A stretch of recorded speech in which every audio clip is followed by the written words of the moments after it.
Across Canada, cases of head lice are now spiking, and it's not just affecting children. Teens are also giving the pests a free ride on their heads, caught from sharing brushes, sharing hats, or any sort of close contact. For more on this, we're joined by Shonda Walker, self-described chief nitwit at Nitwit's lice removal team. What a name. Good morning to you. Good morning, Lindsey. Also, the fact that this is sitting right behind us is super gross to me.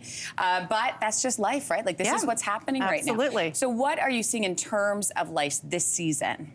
So a couple things that's notable. Pre-pandemic, the average age for cases of lice, taking the 21 and over, the parents out of the equation, was 7. Now, it's older. It's the 11-year-old is the average. The cases of lice in 12 to 18-year-olds is just skyrocketing. So what's going on? I think they're back together. Yeah. So, you know, social media, TikTok dances, selfies. It's really, you know, they're getting out there, they're socializing, head-to-head contact. Have case numbers returned to pre-pandemic levels? Like, how does that compare? They've actually risen. They have. We are shocked. So we've been in business 15 years. Yeah. 2018 was the busiest year for us.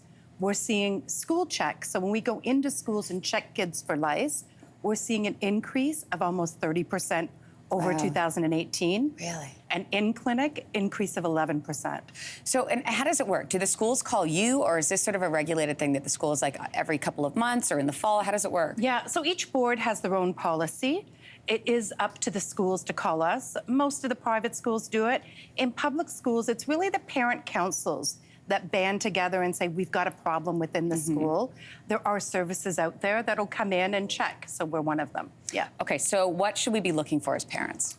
So a lot of people think that you scratch and that indicates head lice. So in average case, you're gonna have lice 2 to 3 weeks before you even start scratching. Oh dear. So yes, I'm surprised you haven't started itching yet, especially with those friends on the wall. I honestly, I'm holding my hands like this, so, because just the thought of it, and we've gone through this before in our family a couple years ago. I think many families have, obviously. Yeah, it's very common. And it's one of those things that once you've gone through it, you know how much of a, I mean, it becomes quite an issue for the whole family, right? Yeah, it's a nuisance. It's a real nuisance.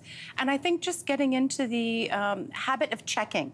A lot of people think, I've looked, and you actually did that when we were pre-talking. I do. You went, I'm checking my daughter's hair. I do it when I'm just talking to her. So here's the thing. She would probably have lice 3 to 4 weeks, maybe even 5 before you would see it. Okay. Really getting yourself a good lice comb. The kids get out of the shower, 5 to 10 swipes across the crown of the head. It's really gonna show you quickly if they've got head lice. Okay, so then in terms of what if we do have a case in our household, what do we do? So we always say, call the experts, but not everyone can afford that. So the key is combing.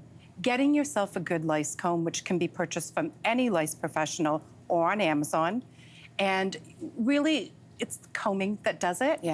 The over-the-counter products, the bugs have become very resistant. So you put a lot of faith in it, but getting those eggs out is the key to it.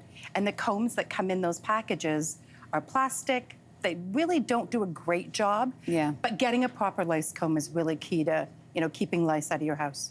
Does it help if we don't wash our children's hair? No, that's a myth. It's a myth. Lice like hair and blood. You've got hair and blood, you're good. Hair and blood. What if we keep their hair back? Does that help?